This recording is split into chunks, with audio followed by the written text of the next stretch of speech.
Jeď.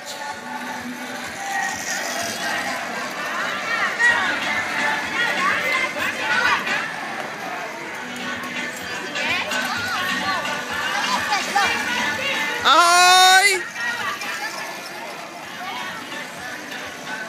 Ahoj!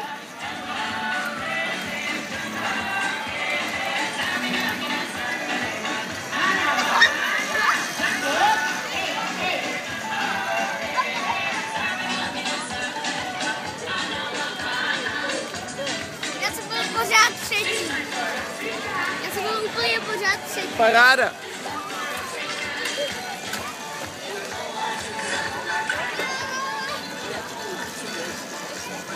Bylo dobrý, Šimčo?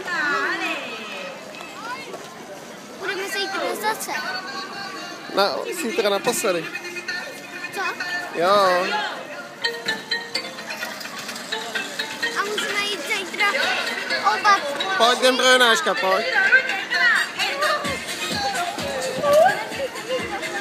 Jonášku, ty jsi vůbec nedovolí. Já jsem tě vstydil. Sice já jsem to jenom narazil.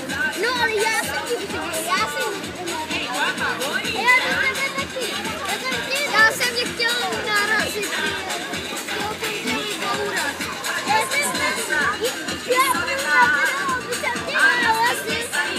jsem šla, aby jsem měl rychlejší.